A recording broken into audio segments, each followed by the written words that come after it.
Donc je vous retrouve pour la correction des exercices sur l'absorbance. Donc le premier exercice était le 30 de la page 33 de votre livre. Il s'agissait de déterminer la concentration d'une solution inconnue d'ion dichromate, très précisément une solution de dichromate de potassium. Donc dans cette solution, l'espèce colorée, c'est l'ion dichromate, CR2O7-2-. Cette solution est jaune. Et d'après ce qu'on a vu, si elle est jaune, ça veut dire qu'elle absorbe sa couleur complémentaire. La couleur complémentaire du jaune, c'est bien sûr le bleu.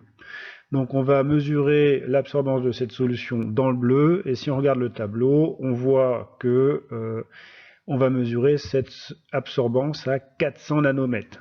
Le A400 donne la longueur d'onde utilisée pour mesurer les valeurs de l'absorbance. Vu qu'on sait que l'absorbance dépend de l'espèce chimique, ici l'ion dichromate, de la verrerie utilisée pour faire la mesure, et également de la concentration de la solution et de la longueur d'onde.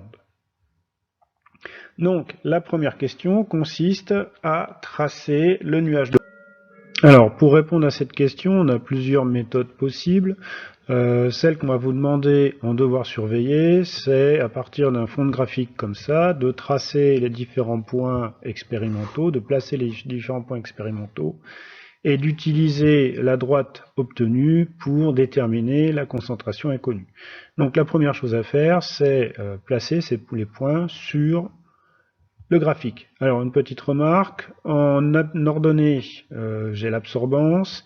Donc si vous regardez bien, entre le 0 ici et le 0,2, j'ai 10 petites graduations, ce qui veut dire qu'une petite graduation, c'est 0,02. En concentration, j'en ai 10 entre 0 et 1, donc une petite graduation, c'est 0,1. Une fois qu'on a ça, on peut placer les différents points. On commence par le 5 et on va jusqu'à 1,46. Donc 46, ce sera 3 petits traits au-dessus de 1,40. Et on fait ainsi pour tous les autres points.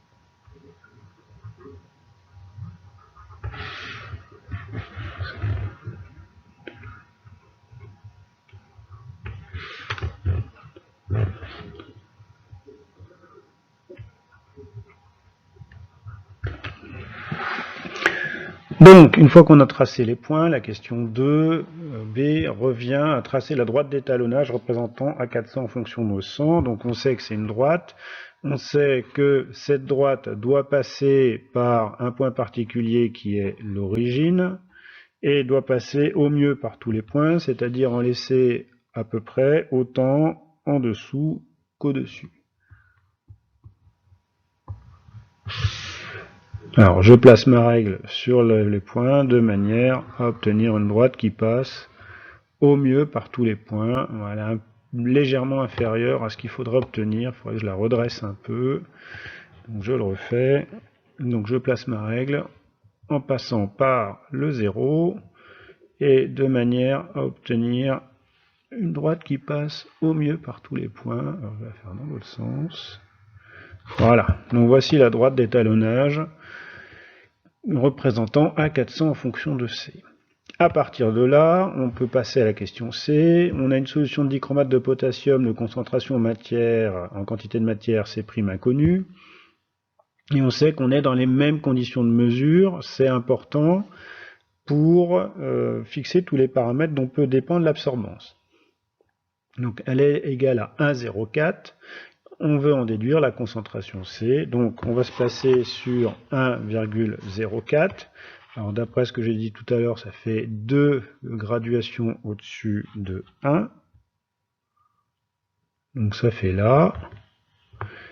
Et on va aller jusqu'à la droite.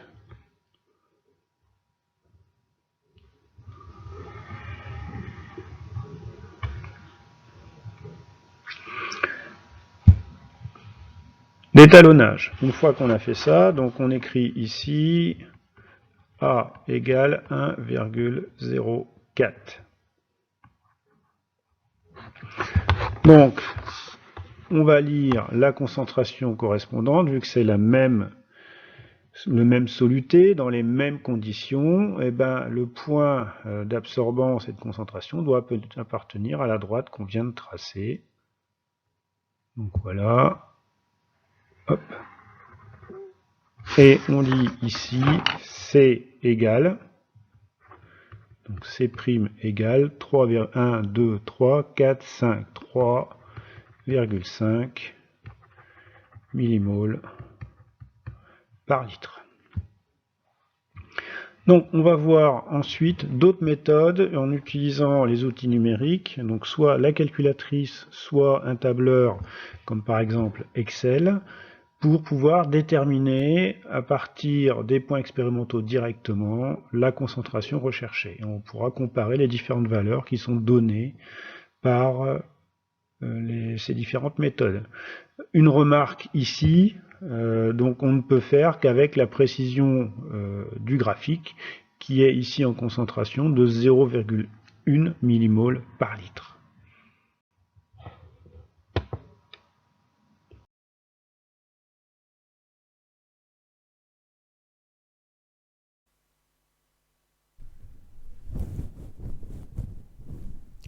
Donc on va prendre la calculatrice pour faire la même chose que ce qu'on a déjà fait tout à l'heure en utilisant la méthode graphique. La première chose à faire est de tracer le nuage de points expérimental. Donc on va prendre la calculatrice en mode statistique.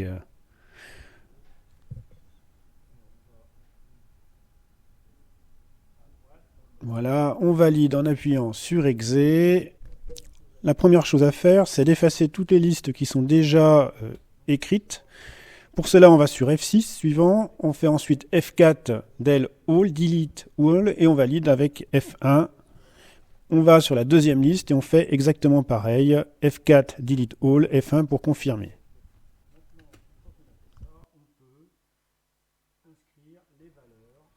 Donc on saisit maintenant les valeurs en commençant par la concentration en liste 1 avec des valeurs qui vont de 5 à 1 millimole par litre.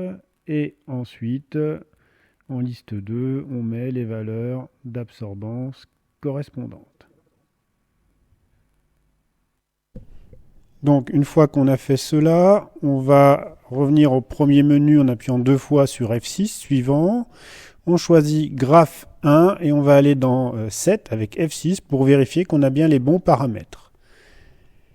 Donc, F1 pour graphe 1, type de graphique scatter, ce qui correspond à un nuage de points. Les valeurs de X sont bien dans la liste 1, les valeurs de Y sont bien dans la liste 2. Donc, tout va bien. On sort de là en appuyant sur Exit et on appuie sur F1, graphe 1, pour tracer le nuage de points. Une fois qu'on a fait ça, on va dans Calque, X, F2, et on choisit comme type de régression AX plus B pour tracer la droite de régression. La calculatrice nous donne tous les paramètres de la régression avec A, le coefficient directeur ou pente de la droite. Ici, elle vaut 0,29. Et B, la valeur de l'ordonnée à l'origine qui est de 8,7 10 puissance moins 3 ou 0,0087. Donc, je vous rappelle qu'avec la loi de Beer-Lambert, la droite doit passer par l'origine. Donc, on doit avoir une valeur de B aussi proche que possible de 0.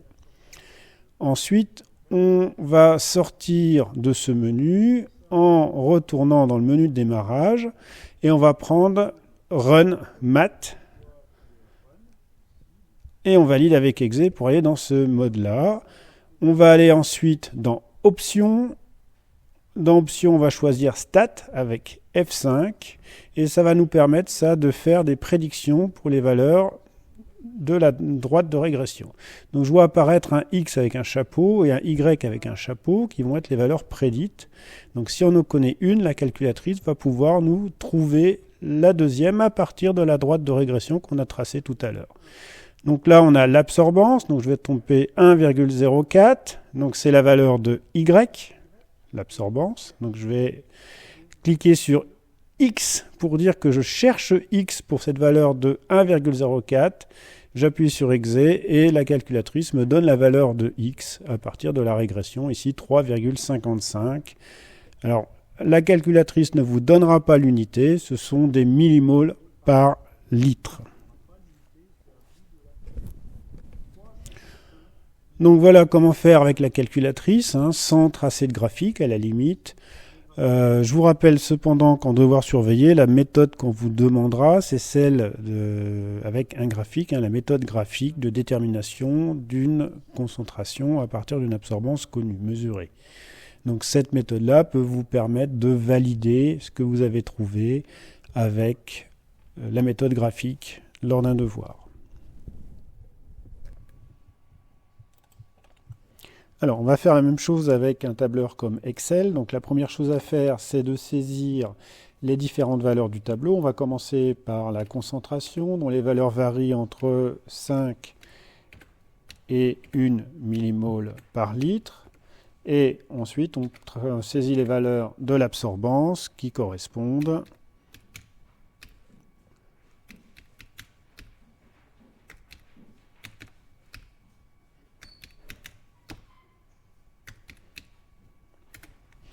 Voilà, une fois qu'on a fait ça, on peut sélectionner nos données et aller tracer un graphique. Alors, comme graphique, on prend ici un nuage de points et dans le nuage de points, on choisit toujours le premier type.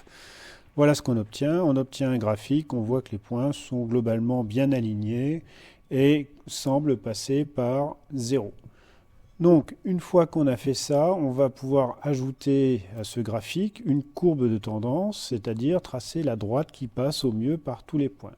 Donc, on fait un clic droit sur un des points et on descend ici à ajouter une courbe de tendance.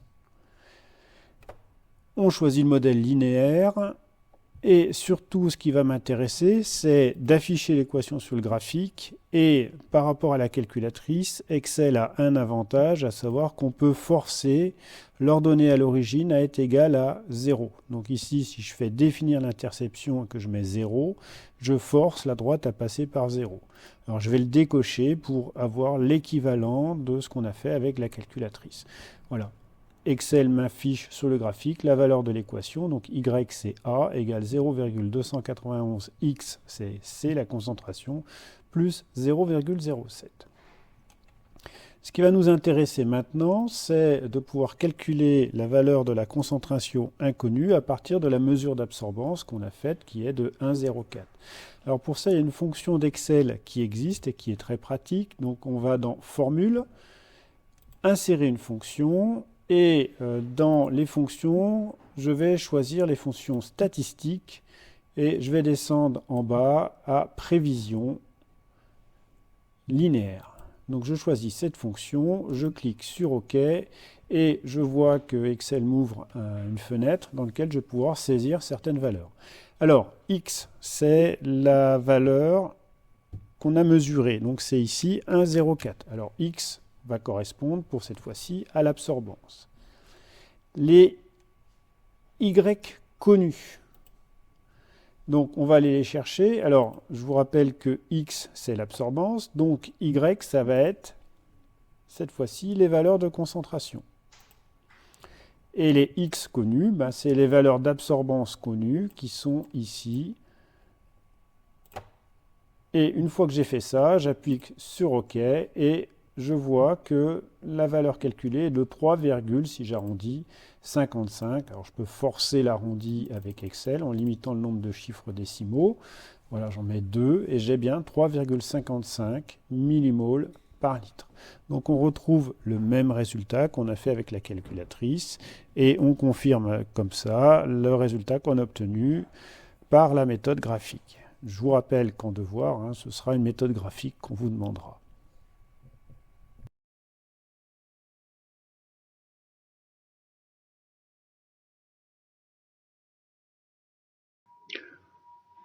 Donc dans le deuxième exercice, qui est le 39, page 35 de votre livre, on s'intéresse à une solution de Daquin. Donc c'est un antiseptique, c'est-à-dire quelque chose qui permet d'éliminer les microbes sur un usage externe, sur la peau par exemple. Donc l'antiseptique utilisé est ici l'eau de Javel, et pour stabiliser cette eau de Javel, qui est assez instable notamment avec la lumière et la température, on a ajouté du permanganate de potassium qui a une couleur magenta ou rose si la solution est très diluée comme ici. Donc on a fait une gamme étalon de ces solutions de permanganate de potassium de concentration connue. Donc vous voyez que les concentrations sont assez faibles, elles sont en micromoles par litre, on est entre 20 et 100 micromoles par litre, on a mesuré l'absorbance à 530 nanomètres. Donc on a déjà vu que le permanganate de potassium était de couleur magenta. Le magenta, c'est un mélange de lumière bleue et de lumière rouge. Ça veut dire qu'il absorbe dans le verre, donc on va se placer à une longueur d'onde située dans le verre, et 530 nanomètres, c'est effectivement situé dans le verre. Donc, on va faire la même chose, on va construire notre courbe, et on va en déduire la concentration inconnue en permanganate de la solution de Daquin.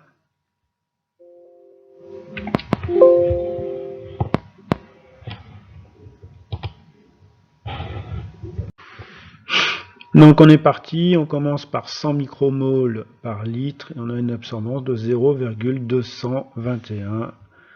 Donc 0,221.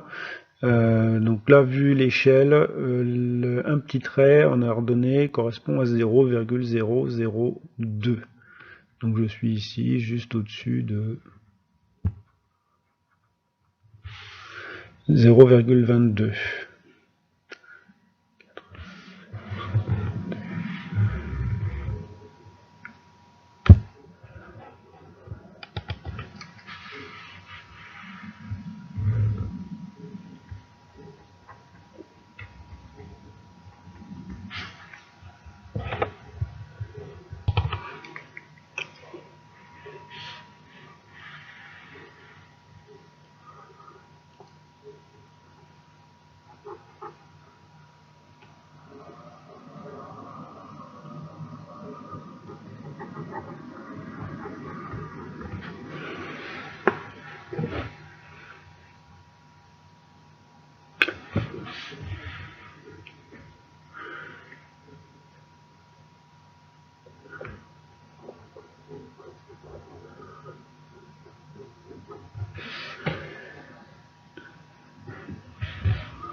Voilà, donc les points sont tracés. Maintenant, on va faire la même chose. On va tracer la droite qui joint au mieux ces différents points. Donc là encore, elle doit passer par l'origine du repère et elle doit passer au mieux par tous les points.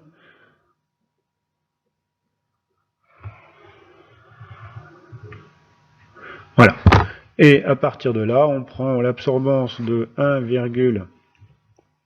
0,14 dans les mêmes conditions bien sûr pour que on puisse utiliser cette courbe, et on va regarder la concentration en permanganate C' correspondant. Donc on est à 0,14, alors 0,14 c'est ici.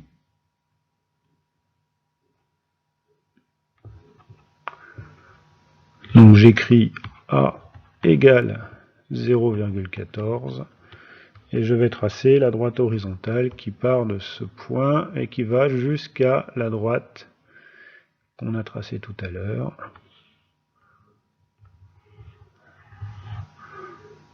Je suis légèrement en dessous.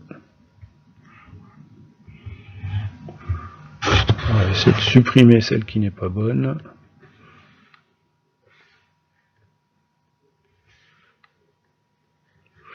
Voilà, on va dire que c'est bon. Et comme tout à l'heure, je trace la droite verticale qui va jusqu'à l'axe des abscisses pour lire la valeur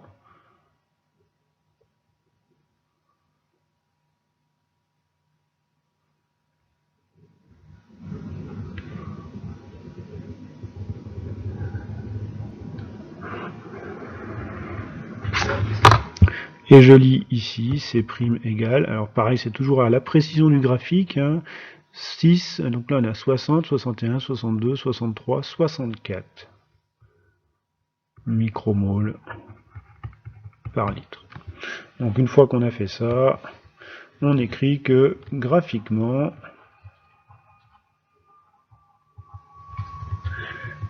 C' égale 64 micromoles par litre.